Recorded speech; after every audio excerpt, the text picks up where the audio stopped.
All right, guys, welcome in to another episode of the Taekcast. Davis Mattek here with you, joined by Andy Molitor, AndyMSFW. You can find him over at BETSPERTS, heading up all of their content over there if you're trying to bet long shots on the PGA Tour, NFL futures, all that great stuff. Make sure that you're checking out BETSPERTS. We've got what I think is a pretty fun show. This is something that we've informally been doing in Discord for a while, and I thought, Andy, you were the perfect person to do this program with. It's going to be a modified version of buy or sell. So we're after week 1 of the NFL season, and the idea is a preseason take gets priced at $1. So let's give a fantasy example. Preseason take, the Atlanta Falcons are going to score a shit ton of fantasy points. You can price that at $1. Kyle Pitts, Drake London, Bijan Robinson, yada, yada.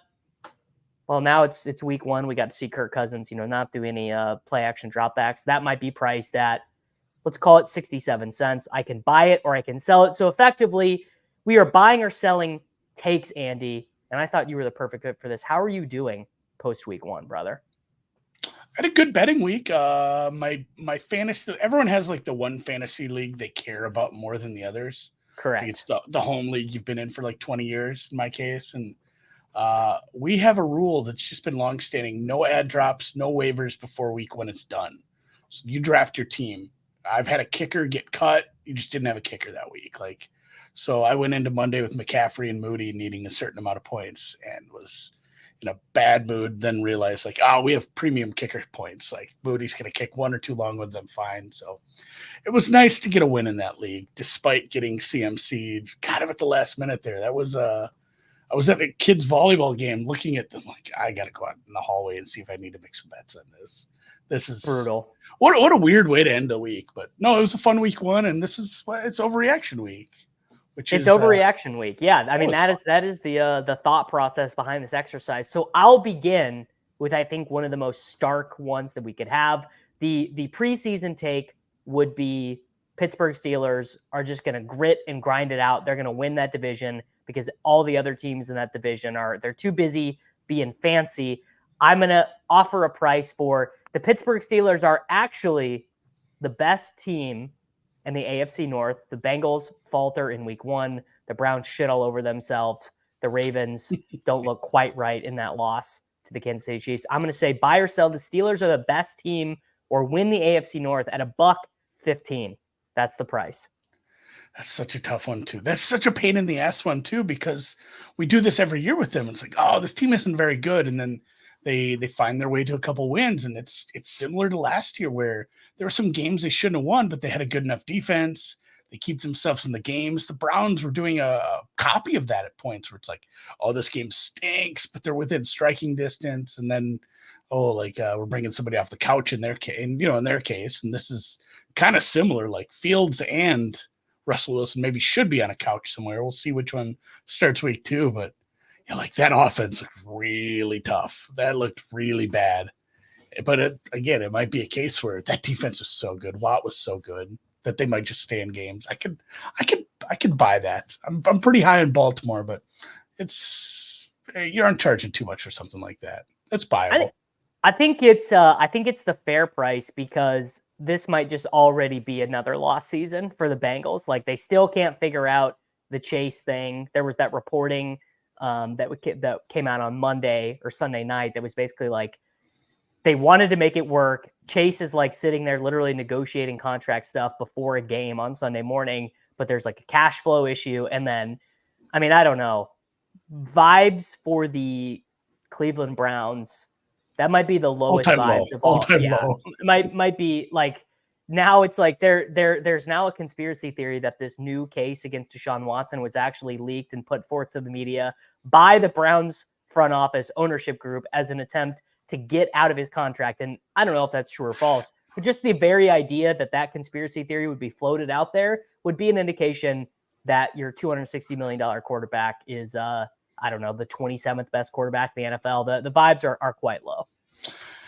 Yeah, that is the fact that that's like a shitty conspiracy theory, but you still it's like the kombucha girl meme. We're like, I kind of got to think about that. Like, it's not the craziest thing I've ever heard. It is a ton of money. It's so much money.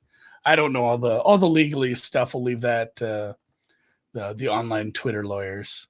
I'll go my guy. I'll go talk to my guy CJ Esquire, ask him his takes. I think he actually messaged something about the contract, and people are looking at that like Florio. I think Florio has a law degree, doesn't he, from like 100 years ago? I mean, people are Sure. starting to dig into some of that stuff. It'll be super interesting if that comes to fruition. Who knows? I'd like to see Jameis. After what I watched last week, I do give him a little bit of a hey, the Cowboys kind of cooked on defense. A little bit of leeway, but vibes were very, very bad. I would like to see Jameis. I would like to see Jameis too. That just feels much more fun. Way more fun. All right, that was take number one. We decided to buy for the Pittsburgh Steelers at $1.15 with a starting price of $1. Andy, what is your first buy or sell take? Actually, you know what? Let's go to Dallas. I had this one jotted down. Dallas sucks at getting their contracts done in like a Yes. timely fashion. Like everything, just turning in all your homework on the last day, doing it all on Sunday night, kind of stuff. But they got everything done. They have they have their QB1. They got the wide receiver one. I think Zimmer's probably an upgrade. And I looked at them today and I started to think about the NFC price. Like, does this team win the NFC? Is this team not that half step behind some of the good teams? And I'm putting that at $1.50. Like Dallas is your NFC champs. Dallas breaks this. What? Geez, it's been since '95 since we've seen a Dallas team go that far. Like Dallas wins playoff games, wins the NFC. I'm not saying they're going to beat like Chiefs, Bills, whoever, but I'm gonna put that like $1.50 right now. I think that took a big step forward because just you think of the other NFC teams, and McCaffrey is fucking retired, tendonitis. That's done. Career's over. Eagles defense was a tough look on the slippery field, maybe, but The offense wasn't that good of a look no, either. Like there was a couple individual moments of brilliance, but I mean that people were definitely firing off there. Jalen Hurts is not good takes. he's a Jalen jag. Hurts is just a jag, just a guy getting elevated by the guys around him.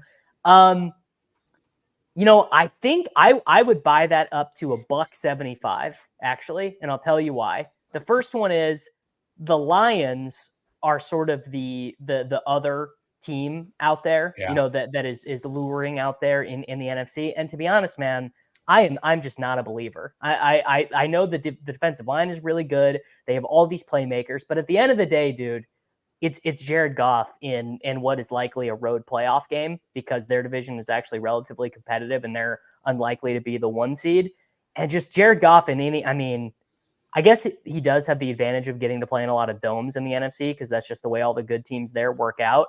But yeah, I think I would buy it because the fantasy bros, their take was coming into the season, the offense will just crater. They don't have any running backs. They don't have a second playmaker. I mean, Brandon Cooks looked pretty good in Yeah. that game. Jake Ferguson is injured, but it sounds like it's not a season ender. Sounds like he'll be out maybe a month or so. He'll be back. I would not be surprised to see them be involved in a trade for a short-term veteran rental at some point at wide receiver if they have to get there. There are several teams lower end. I mean, Devontae Adams, I think, is like a big favorite to be traded. I don't know money-wise if it works, but that is something that just leapt out to me. I would buy this because I'm a Dak believer. I think the defense is phenomenal. They've got like some super blue chip defensive players. The offensive line was really good against that crazy good Browns defensive line. I'd be buying. I would buy on that price. Yeah, that was a take in the preseason that Drew tried to push me on a little harder than I was willing. The new offensive line, he liked what he saw in the limited time. So I went back and looked at a little of it, and yeah, I mean, they played well. There was a bunch of offensive lines that, like, oh, this is kind of coming together, and that matters. That matters a ton, especially to a guy like Dak. So yeah, I feel bad, like putting money behind it, or even putting a take behind, like, hey, the Cowboys might make it to the Super Bowl because it's just been. I was in like fifth grade, man. It's been a long, long time, but I can get with it. I like that one a lot. Yeah, that one felt pretty good. So those were two positive ones that we just did. I'm gonna do a negative one. Turn it around. Yep. This one pains me to do because this was one that I'm financially invested in and emotionally invested in. But Caleb Williams and the Bears have one of the strongest rookie season performances from a quarterback ever. They take that division by storm. You know, everyone's like, oh, the Bears turned their franchise around with one draft pick. They hoodwinked the Panthers. Caleb Williams is a CJ Stroud level franchise riser. I think that if this was being traded on the open market, you could buy this for 70 cents right now after particularly the down the left sideline, the miss to DJ Moore on the third down, where it was just like he was wide open for a touchdown and Caleb just really soared it. It was under 3 YPA, I believe, for him. Buying or selling, Caleb Williams gets the Bears above their win total ish at 70 cents. Almost have to dig into the schedule a little for a win total, but like just as a general overarching just vibes based. Yeah, just like vibes based. It wasn't there for me. And I've been high on the Tennessee defense. They added like a trillion pieces of that, and it did look good at times. That was the only thing that looked good for Tennessee, but it was not great. It was not great as far as even when he had a clean pocket, some of the throws, he just didn't look super comfortable. Maybe that takes time, but maybe that takes half the year, and then it's not going to be then it's too late. Caleb. I mean, yeah, the hot take was no quarterback has come in at number 1 and had this many pieces around him. Those guys are all hurt already. Like it isn't like serious injuries, but Dunze had something.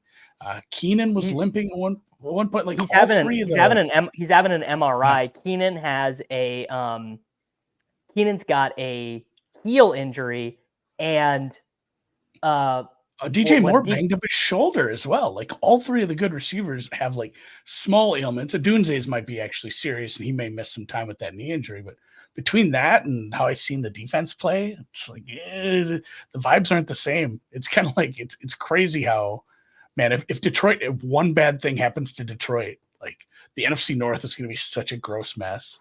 Because let's say Love misses time and the Bears aren't any good, and the Vikings the Vikings are still dealing with Sammy D as the quarterback. Who knows? Hey, Sammy D was spinning it, dude.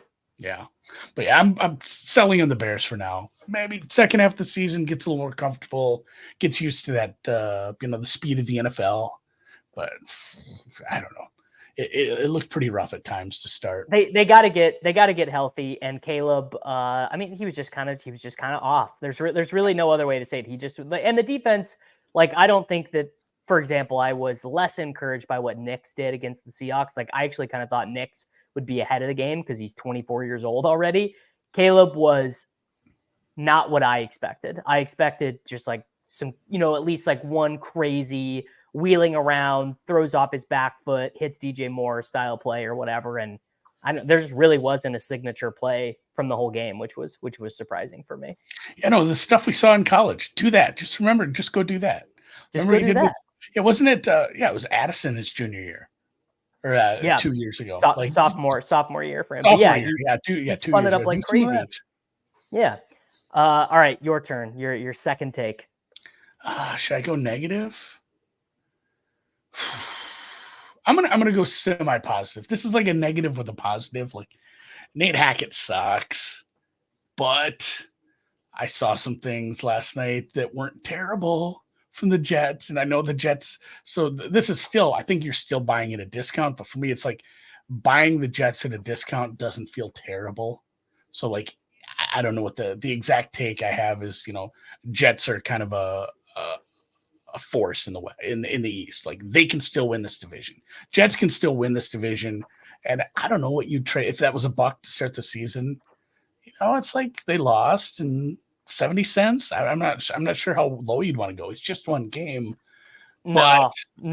I'm selling Jet shares half off. I'm selling preseason Jet shares for 50 cents. And I'll tell you why I'm selling Jet shares at 50 cents. It's actually not because of Rodgers. I actually thought, particularly after how we saw Cousins play on Sunday, that's what I'm buying. I think you buy that. I think they have a very clear issue, which is it's the same issue that Rodgers had at the end of Green Bay. It said he doesn't trust anyone. He only wants to throw the ball to one guy. And that's just, you can't really win in the NFL that way, even when you're Aaron Rodgers, even when you can throw these beautiful, basically sideline handoffs where all the receiver has to do is put their hands up and it falls right in the breadbasket until, 2 minutes left in the third quarter when Lazard caught that pass. Yeah. on the sideline, 2 Jets players had recorded a statistic: Breece Hall rushes, Garrett Wilson receptions. And the offensive line didn't look that great. Could be the 49ers defensive line. But basically, I just think the combination of Hackett kind of keeping them in jail, Rodgers kind of needing everything exactly how he likes it, and the defense maybe not being as good as we thought means that there's also a real combustibility factor, because how happy is Rodgers going to be if they're below 500? Yeah, if they just keep losing, that's correct. So they go at Titans. That really could go either way. I guess they have a fairly soft schedule. They go Titans, Patriots, Broncos, Vikings, and their first real tough game again is going to be against the Bills. So maybe that kind of buoys the whole thing. But I mean, imagine you lose that home game to the Patriots, like just a total rock fight, 17-10 style game. Yeah.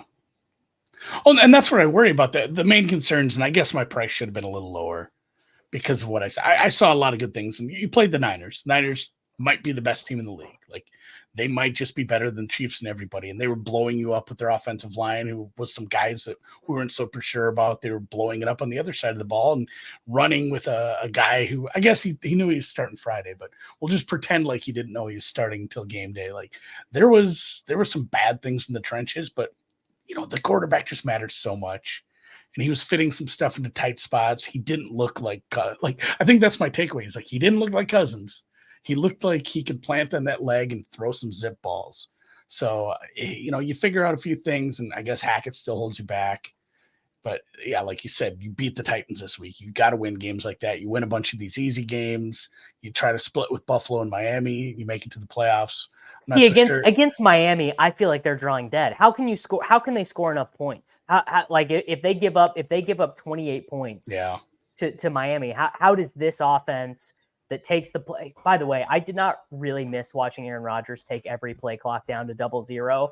That just, I mean, it just remains one of the most annoying things. He's such an annoying guy in general, but that just the yelling at everyone, changing the play 3 times, taking it down. It's such a frustrating experience to watch. Yeah, I was really in my head because it was both ways. Like, I dislike him and I wanted him to fall on his face, but at the same time, for the product, him being good as a quarterback is good for the overall NFL product. 100%. Because there's so many bad quarterbacks. It's like, man, so I just don't want him to be mediocre. I got to have one or the other. He has to completely fail or be good again. And like you said, the Jets defense was underwhelming. That scared me a little, but at the same time, you played a really pain in the ass, really good team. Yeah, 100%. All right, I'll go back positive with one. I'm gonna extend the price higher.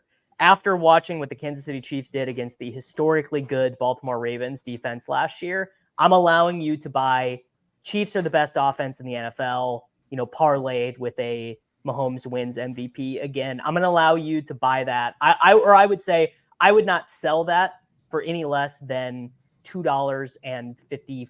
$2.50 for Chiefs just remain the Goliath. And that the Hollywood Brown, Xavier Worthy, Rashee Rice, full snaps, Kelsey's healthy, that basically they're kind of back to maybe not the glory days with Tyreek, but let's call it the 2021 run that they had.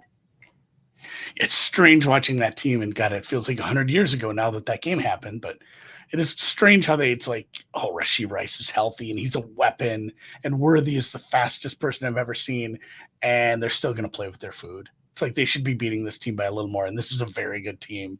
We'll see what the Baltimore defense ends up looking like at the end of the year after losing their 3 most important defensive coaches, but it's still it felt crazy that they didn't get more out of those guys after what we saw early. And even Kelsey, who people were worried about, he flashed in a couple spots that mattered. He always seems to come up when it matters.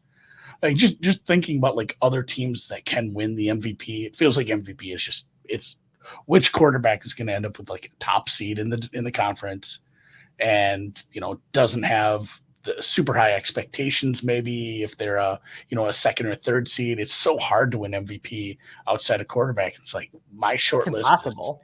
It's like Josh Allen got to win. He's got to win his division and be a top 2 seed and probably have the 45 total touchdowns. There's just not so many people that I believe that can win the MVP right now. So probably buying that just because we've seen it. Not only what we've seen, the heights of it, but even when they weren't, I don't know, jiving completely last year. They just cranked it up to like 12 in the playoffs. Like, in the playoffs. because we get to the playoffs, like Baltimore's clearly the best team in the world right now.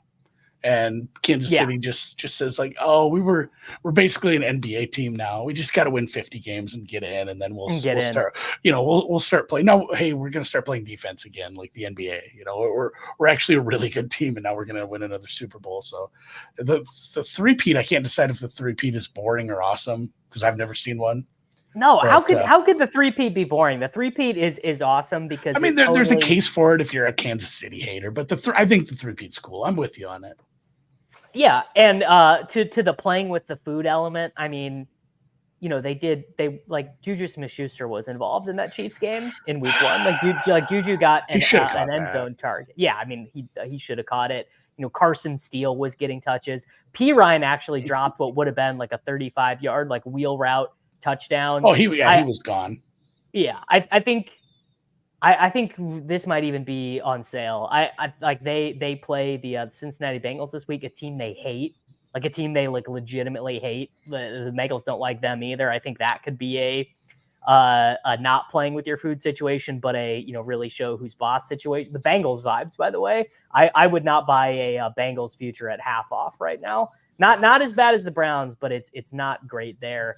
That was one of my big preseason takes too. If there is like a, hey, I made the NBA analogy, like, we're a little laissez-faire through parts of this. And it feels like once they start calling it Burrowhead, what is it they call it? Yeah, Burrowhead. They call it Burrowhead. Once they start calling it Burrowhead and start to, start shit talking a little, it feels like, well, this is a game we're gonna win. Like, this isn't a game we're using the Andy Reid's B-roll plays. Like, we're gonna bust the good plays out and we're gonna put 35 in these guys. So I'm excited to see how that goes. And geez, it might be just no Higgins again. That's not like trending towards, sure, he's gonna play. That's super up in the air, and that matters because that defense or that offense looked kind of broken. And I'm not super sure Burrow's wrist is 100% either. So no, the wrist, like you said, super bad vibes in Cincy. Yeah, the wrist thing, no one wants to talk about it, but like the way I understood it is that there's not like all the injury doctors and everything. They don't have like a quarterback with this wrist injury in their database. It's like a pitcher injury, which I don't know, doesn't seem that great to me. All right, you can now proffer another take to buy or sell. Oh, there was a take that the Lions went out and made this defense better and made this secondary better. And if that was a take you subscribed to in the offseason for $1, I will give you that at like 40 cents right now. Because even with Puka out, they had one job, like go follow the blonde guy with the beard around, and he was open and open and open. It's crazy how both those teams in that Sunday night game, once they pushed the button of like, oh, this is what works completely and utterly, which was just short stuff to Cup. And then in the Lions case, what if we just ran on every play and won the game? It's crazy. Like, why didn't you do this earlier? This is clearly working so well. But I'm pretty bummed out about the Lions secondary because it's probably what's going to hold them back from getting to that. Hey, we're actually a team that makes the Super Bowl. We'll see what happens when they get some pieces back up front. I know they're missing a piece, defensive tackle, but it didn't look like a good coverage unit at all. Okay, I will actually buy this. I would buy your available shares. I'd buy it slightly above market actually. If I was able to, I made it cheap enough. Multiple shares. Yeah, you did. So this is why. The first is Aiden Hutchinson is him. Like just having one wrecker like that. Like I was watching that game in the first half and I was like, I'm like worried for Matt Stafford's health. Like Matt Stafford is 36 years old. He's got a bum. What does he have? A bum shoulder or bum thumb? I can never remember. He's been hurt everywhere over the last 10 years. He's been hurt everywhere. He just plays through it all. Can you imagine much of a more difficult assignment in your very first start? Terry Arnold, his very first start was, well, sure, just try and keep up with Cooper Kupp. Like, it's fine. Like, Cooper Kupp is going to be in motion. Cooper Kupp is basically the best route runner in the NFL. And you just have to, like, Sean McVay's number one goal here is to just put you in the torture chamber. And I think there'll be better days to come. I can't say I am particularly well versed in the strengths of Brian Branch or Carlton Davis. Carlton Davis was supposed to be, that was the big acquisition, right? They bringing him in from Tampa Bay. That was supposed to be the big shore up of this secondary. I also think Dan Campbell's like a really good defensive coach, and he got a lot out of a kind of a below average defense last year. And the team is kind of designed to play track meets. I mean, they don't play an outdoors game until week 16. So maybe it honestly doesn't matter if the offense can kind of just keep up. The offense just has to keep up. Yeah, Carlton Davis wasn't terrible, and Brian Branch is good, but he's asked to do a lot. He's asked to plug a lot of holes. Just, like you said, Terry and Arnold early. Robertson is another import they brought in from the Raiders. There's just so many moving parts that suddenly came together, and it was probably a tough first assignment, but it's going to look bad. And the thing about a bad secondary is it sucks for a pass rush. And really I'm with you I love Hutchinson. And when they get Reeder healthy and Ellie McNeil, like that's a really good interior as well. And Marcus Davenport on the other side, like it could be a good front four, but if guys are just constantly flashing open, it's going to suck for Hutchinson, who's getting, 3/4 of the way to the quarterback every single time. So something I'm paying attention to for, I hate to be like a Detroit hater, but it feels like it's such a weak link that it could hold them back. Like, like we've seen in how do teams come back and win games against you in the playoffs? Like your secondary stinks out loud. If it's just going to be the same story again, I'm going to feel sad for them because they tried. I mean, they went out and made the effort. They did try. All right. The Buffalo Bills wide receiver room is ass, and they will not be able to. It'll be it will be the equivalent of the 2023 Chiefs for the 2024 Bills. I actually think you would not be able to sell that take on the open market for 80 cents. Keon Coleman came in week one, led the team in targets, led the team in receptions, had a nice sideline reception. Khalil Shakir scored a touchdown. They won that game against Arizona without even having to use Dalton Kincaid. James Cook had 22 touches. I think the wide receivers, they didn't even need Curtis Samuel. Curtis Samuel only ran 9 routes in week one against the Cardinals. I think the Bills pass catchers looked better than I thought. I sort of thought it would be a lot of Josh Allen having to run on 3rd and 7. And don't get me wrong, he did. I mean, he completely Superman launched himself in the air in the goal, in the end zone a couple times. But yeah, Keon Coleman being a guy who could get on the field and earn targets in week one, Shakir kind of just being like a quality level NFL wide. They don't have a Sky Moore in the group, basically, is what I'm saying. They don't have a guy who is just out there because he is breathing. Like all of those guys can earn targets to some degree or another. So 80 cents on the Bills wide receiver sucks take. You can buy that and maybe trade it in the future at a different price. I'm close because just the Cardinals, I believe, were my worst ranked defense. I'd have to look. They're really bad. They're really bad. Yeah. So it's hard to tell sometimes after just week one. I did have it as my worst rated defense, but the hopefulness is that he was able to spread it around. A bunch of guys looked, I don't want to say like Keon Coleman looked good or even Shakir looked good because of who they played, but they looked serviceable enough that you would think if you have this many guys that were involved, that many guys that got multiple targets, even MVS got a couple targets and didn't look horrid. Like you have that many guys that are going to be able to contribute at like wide receiver 2 level. I think you're going to be fine because you have a really good quarterback and he also poses such a threat running and he is fully willing to complete. It's like I love when he scores a touchdown like that because you're going to see the Ralph Wiggum like jumping through the window meme. It's just perfect. Like just puts his body head first on the line. And I think with a high-end quarterback like this, I'm not super excited about saying they suck anymore. Yeah, I think it seems fine.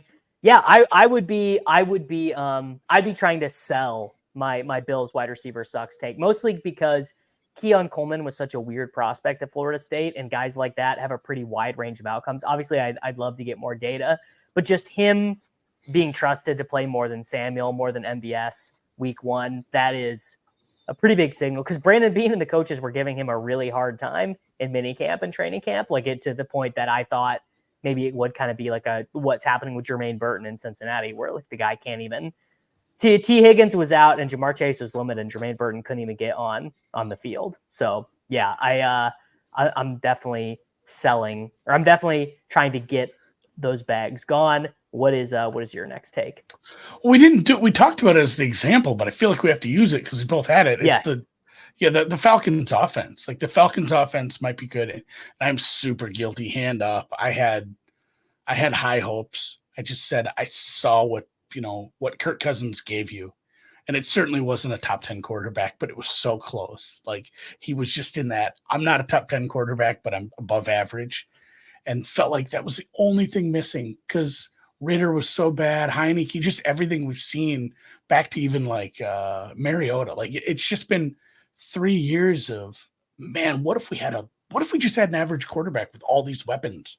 Bijan is such a powerful weapon, both running and receiving. And I mean, that's trading at what, 50 cents? And I think some of that is like wish casting that Penix might be good. Yeah. Number one, I don't think Cousins looks healthy. The way they used him, the way they decided to not put him under center where he's most comfortable, they didn't use any of the things that made him. Like, it doesn't take like a genius to figure out what made him tick up in Minnesota. And like, I feel like if we're all aware of it, NFL coaching staffs are very aware, like, hey, we have to use play action, and here's what makes Kirk Cousins his best. And let's not do any of that because we have to protect him a little and run a completely different offense. And oh, weird, you looked like shit against TJ Watt. Sure. I mean, I definitely think you could probably turn a profit buying this take because the Falcons are going to have much easier games coming up just due to the division that they play in, and the Steelers was a nightmare matchup. The Eagles defense did not look particularly good. However, after that, they have to play the Chiefs. They might get ran out of the building in that one, but then it really opens up. Saints, Bucks, Panthers, Seahawks, Bucks. They don't play like another team that projects to have a winning record until they get to the Cowboys. It's a very soft schedule. I think you priced that one well. You priced that well at 50 cents because my gut instinct was, well, I'm definitely selling that at 75. 50, I might be buying. Like, what if it is as simple as Kirk just kind of needed to get his legs underneath him? Yeah, what if he needs a month? He needed to go out there. He needed to get hit. He didn't play at all in the preseason. Needed to get sacked. Needed to see how his body responded. Like, that can be a thing. Like, you could just feel not that confident in your plant leg, and maybe he gained some confidence. Now, maybe it goes the other way, and maybe he lost confidence. But, like, Drake London got 2 targets, was not involved. The whole week 1 game plan revolved around getting Bijan Robinson the ball. Everyone knew that. The Steelers knew it. Felt like felt like he got the ball like 70% of their plays. I would buy it at 50 cents. I would buy the Falcons revamped passing game at 50 cents. I don't think there will be another game this season where Ray McLeod and Darnell Mooney lead the team in targets. Yeah. Yeah, it was a tough hang. That was a really, really tough game because the Steelers just weren't doing anything hardly. And it's like, man, you need like 2 good drives, Kirko. And it just straight up wasn't happening. It felt really bad. And maybe it does take a month. We've seen this, and I think the first time I was introduced to this is like 2007, or gosh, when was Brady's bad injury? Like, day one, 2008. Yeah, that next year, so many people were talking about, it was like a long thing on ESPN I watched about, like, it's so mental when you have a bad injury like this. Part of it is your knee is fine, but you have to mentally be able to trust it and play like you did before it. And sometimes you do see guys play differently after a catastrophic injury. And he didn't look super confident in anything he was doing. So hopefully some time heals that, because it's another one, like, even if you're not invested in like best ball or fantasy in Atlanta, just as a fan of the product, it would be nice if London, Pitts, and Robinson were good at football. And they just they can't be with a bad quarterback. Like from a fantasy sense, I would sell whatever London positions I have right now, but I actually would buy on Bijan and I would buy on Pitts if that makes any sense, or if that leads people in the right direction. Because Bijan is just going to get the ball. Like Algier, just as safety valves constantly. Yeah, and Algier barely played. It was the most snaps, most routes Kyle Pitts has ever run in a game. So at least I actually think this is going to be an unpopular opinion, but I think the new offensive coordinator, Zach Robinson, is like kind of good just based off of he passed a very simple test of get your best players the ball. I mean, that should kind of be your job. That's fair. That's a fair, like, point of pride to him. We'll give him that. Yeah. Because, I mean, especially coming off the Arthur Smith experience. All right, let's see. What is here's a good one. Let's do Kevin O'Connell and Sam Darnold are a match made in heaven. Josh McCown, his old best friend there for the Minnesota Vikings. Kevin O'Connell fixes Sam Darnold and gets Sam Darnold what's a fair comp? Not a Daniel Jones contract, but a good Ryan Fitzpatrick deal. Like a 3-year the Geno Smith deal. 3 years, $90 million. Yeah. He gets Kevin O'Connell gets a good enough season out of Sam Darnold that he gets the Geno Smith deal. I don't think you could buy that on the open market for less than $1.25 after watching that game against the Giants. Sammy D was dialed in. The touchdown throw to Naylor in particular was a strike. That was an absolute dime. He didn't do anything dumb with the ball. Didn't take any terrible sacks. I think Sam Darnold gets the Geno Smith contract. I'm selling that for $1.25. So I wrote a little about the Vikings thing. I said I didn't want to upgrade the offense like in my power ratings because of the Giants. But yeah, because of the Giants, and it's still early on a new quarterback, and that just nobody had tape on him in this offense. So I was a little down on that, but long term, like just in my heart of hearts, I'm still bullish on this as like a project because just the situation he landed in might be perfect. Like those. If you were going to say one nice thing about the Giants, it's like, wow, they should have a really good pass rush. Like they got shut down. Like they got blanked for the most part. Those are such good tackles. I was a little worried about the interior at times, but like Minnesota's tackles are so good. If Darnold is just clean constantly, then the ghosts aren't showing up. And like you said, he made the throws when he needed to be. He was clean for the most part. Naylor might be good. Like Naylor.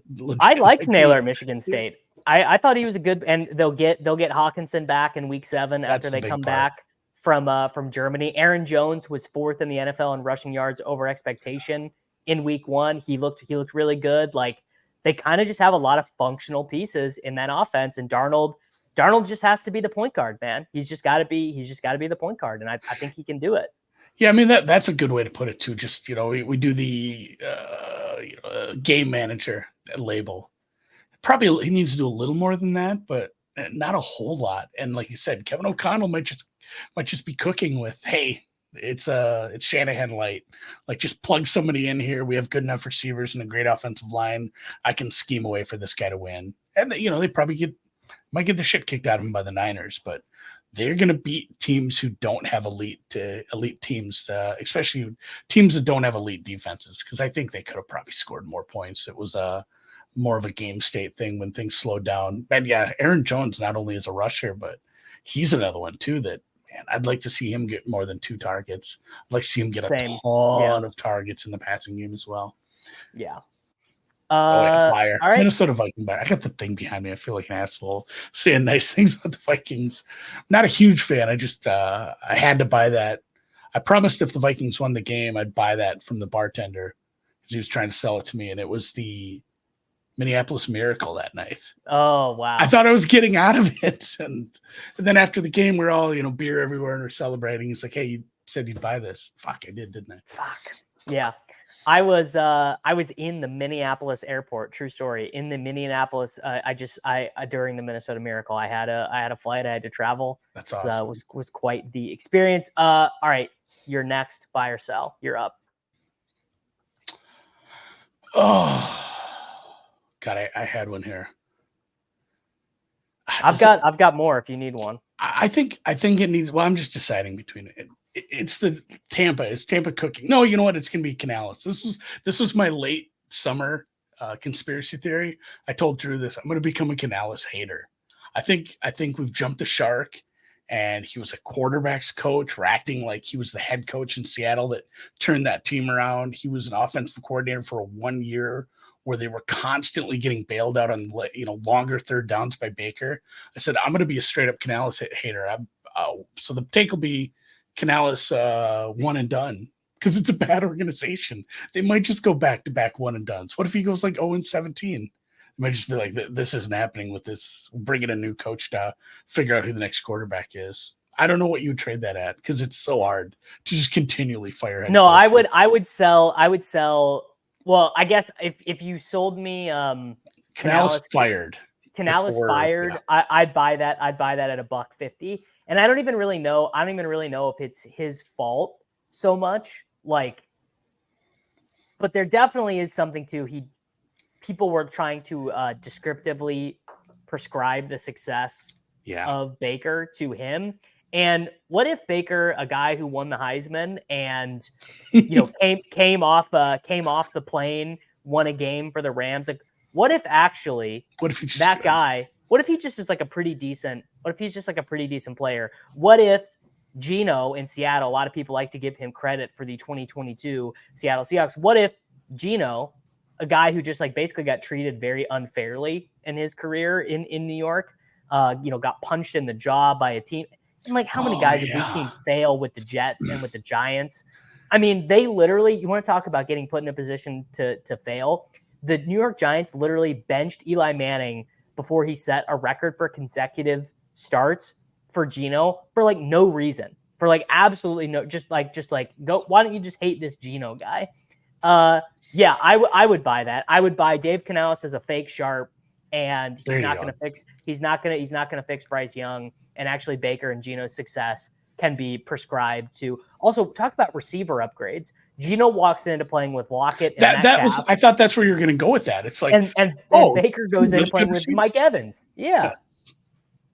Yeah, I wonder about half of that. That's what we said about that in Tampa Bay. It's like, well, Baker just has like two really, really good wide receivers. They're both almost a wide receiver, one, Evans for sure, absolutely is Godwin. It'd be interesting to see him without Evans on the team, what he looks like as far as like volume, because he can be a volume guy. We wondered out loud about that too, is like Geno just kind of landed in a good spot, and he's just like Sam Darnold plus, like the take we just had. Like, what if you just never got to play anywhere where you had, half decent play calling and some good receivers and, a half decent support system around you, and suddenly you're good. But yeah, no, I hate to be like a hater of Canales, but I will be a Canales truther, I guess. That sounds a little softer, but very conspiratorial. I think the Canales thing was probably likely like fake sharp stuff too. Like people who like to think of themselves as sharp on the internet are like, oh, Dave Canales, dude, he really. But then you like ask someone like, okay, what specific changes? What did he do? What's the thing of his offense? And like, I couldn't say. I couldn't say what it is that Canales does that makes it that was easy. The big thing. Yeah, we dug in the offseason. It's like, man, they ran on second and long a lot, and they ran on first and second a lot, and it was always third and long, and Baker was just bailing them out. And that was a big knock on Baker. When you take one single stat and isolate it and put it in a tweet, you can make it look however you want. And a lot of the Tampa haters or Baker haters or people just were down on him in fantasy or betting, said like, look at all these turnover-worthy plays. It was because it was constantly 3rd and 9. Like he had to make a ton of throws into, really light defenses that had 5-6 defensive backs out there, and it made it really tough for him. And he made a lot of good throws. So I'm kind of a Baker lover. We did that over the summer. We did an MVP, like let's just cross out everybody who can't win. And we talked about some guys who can win. And man, Circa had him 150-1. I don't know that he actually wins it, but that was we just laid out this path of, Kirk sucks and the Saints aren't all that good with Carr. And this guy just wins like 13 games in the NFC South. And sometimes just super overperformance is going to get you an MVP award. That would be an electric ending to the year. 100%. All right. I've got at least one more. How about this one? Harbaugh comes in to the Chargers, takes over a total clown shoes organization as a real CEO type, whips them into shape. Great, many great players, tons of great players on this team. No one has ever doubted the Chargers roster having great players. Reunites with some of his Michigan boys, J.K. Dobbins, Ohio State. Greg Roman brings in some of his guys. Quentin Johnston, surprisingly, is like able to be on the field. Lad McConkey looks great. Harbaugh fixes the unseriousness that has ailed the Chargers for the last entirety of their franchise, for the last 30 years, let's call it. I'll let you buy that at $1.33 after a very no-nonsense win against the Las Vegas Raiders. I know. I don't know if it was like an impressive win because of the opponent, but man, they do have the pieces, and he does feel like he feels like the right manager. It feels like there's a grown-up in charge. Not only him, but Roman. And Roman has been able to take like, hey, here's the offense I'm given, and I can make this work. Like, I'm not going to try to mold people to my offense. I'm going to mold the offense, and we're going to bring in the players that work, kind of find a middle ground. They went and brought in a couple running backs, some he's worked with before, and they are just probably going to be a run-first team until they get wide receivers. Because McConkey had a nice move. He had the double shake and bake on the way to the end zone, but for the most part, a lot of the lauding belongs to that offensive front. Like Joe Altus, offensive linemen don't win Rookie of the Year, but he was the best rookie. Like, he was so good at times, and he was given some tough assignments against Crosby.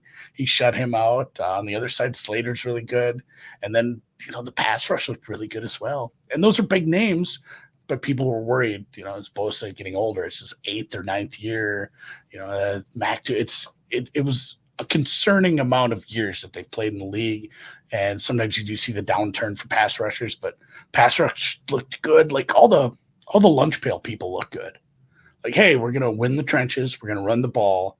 We're going to beat the shit out of a bad team. And on top of it, if we need to, we have a really good quarterback. Like, I'm kind of buying the Chargers as a team that you can't ever say like, oh, this is an elite team, but every week it's just a pain to try to get wins against them. If you're betting against them, they're going to keep it close. If you're trying, if your team's playing them, it's just going to be an annoying game to watch as they run out these, there's going to be some 7 or 8 minute drives where you're just not getting the ball back as they play ball control. So I'm a Chargers believer. I love it. I mean, I actually hate the Chargers. I've always hated the Chargers. I hate the Bengals too. I'm a Chiefs fan, so I just absolutely loathe these organizations. But there was something so edifying about playing against Staley's Chargers, just knowing they were going to be so unserious. Like, it doesn't matter how good they are, doesn't matter how good Herbert plays, they will just do something so unserious. And probably they actually don't have the same ceiling with Harbaugh and with Roman because they won't throw the ball enough. They won't push the ball down the field. They won't really let Herbert get it out of third gear, right? They won't let him push the Ferrari to 100. But Justin Herbert at 75 miles an hour on the highways, pretty safe, comfortable ride. Yeah, 100%. All right, you got one more, and then we can head on our way. I got like it should be a 3-way price, but okay. I already did the Panthers. I think we do need to talk Commanders. Okay. Yes. Yeah. I couldn't figure out how to word this one. This is a fun because you can go a bunch of different ways with the Commanders. I had a couple written down, but it's just like at the end of the year, Jayden Daniels is looking. It's really subjective. It's looking like the future. It's looking like we can move forward with this because I think that's trading at a little bit of a deficit right now. You're probably getting a cheap price. He looked good running the ball, but man, all 3 rookie quarterbacks, we saw some really tough looks for them as far as just getting up to speed. So like 80 cents on the dollar, you're excited about going into 25 with Jayden Daniels. That's probably that's you'll buy that. Yeah, I'm gonna make it 70. I'm gonna make it 85. Okay, here's the thing. I'm not that excited about watching him play in the Kliff Kingsbury offense. It was just as horizontal as I thought. I actually, just before we started recording this, by the way, if you guys don't have NFL Pro and you're like a pretty serious bettor or pretty serious fantasy player, it's $100. It's $100. So it's like, it's not nothing, but it's worth more than $100. I would pay more than $100 for it. Like, literally, you just type in NFL.pro and you just search Jayden Daniels and you can watch every throw and it'll take about 8 minutes. It's so good for doing this sort of stuff. And it's so good. A year. Like, I did it. Not $100 a month, $100 a year. Yeah. A year. My wife did just ask me because it came through on the credit card. She's like, are you paying the NFL something? I'm like, yeah, that's a streaming service we're keeping. She asked me the other day if like What if we have like 9 streaming services? That's just how it is, honey. And we looked at which ones we might get rid of, but NFL Plus is not one. NFL Plus is staying. Okay. If I could separate Jayden Daniels from Kliff, if I could be like, okay, you can buy Jayden Daniels for 80 cents, but he'll have a mystery box head coach and coordinator next year. I don't get to pick the replacement. I don't get to say he gets he doesn't get Ben Johnson. It's just random. It's just total luck of the draw, whoever the Commanders decide to hire, but it's not Kliff. And I wanted to be optimistic on Kliff. I really did. I was open-minded, even after watching Kliff ruin my beautiful boy, Kyler Murray. I think it'll be very similar to Kyler Murray's career arc, where there are moments of individual brilliance. He actually is way better at deep passing than anyone gives him credit for. But at the end of the day, it's LOL Kyler, LOL Jayden, because the offense is just not dynamic. I mean, freaking Terry McLaurin is just standing out there on the left. All right, Terry, go beat your man. Go beat your man one-on-one. You don't beat him, you don't get the ball. Like, it just the exact opposite of how guys like McVay or Shanahan. I mean, think about how often in that 49ers game on Monday night, how often did you even see a defender in the vicinity of Debo when he got the ball? Debo's 5 yards away from any defender when he gets the ball. It's just how Shanahan structures things. So 80 cents I'm buying, 85 cents I don't have a buy order in for that, because it's a tough development year. And he's 23. You know, that's the other thing with Jayden Daniels. He is not a spring chicken. Like, he is, I think, 18 months older than Anthony Richardson because he had a weird college career. Yeah, I can't buy at 85. I like some things I saw, and then I went back and took in part of that.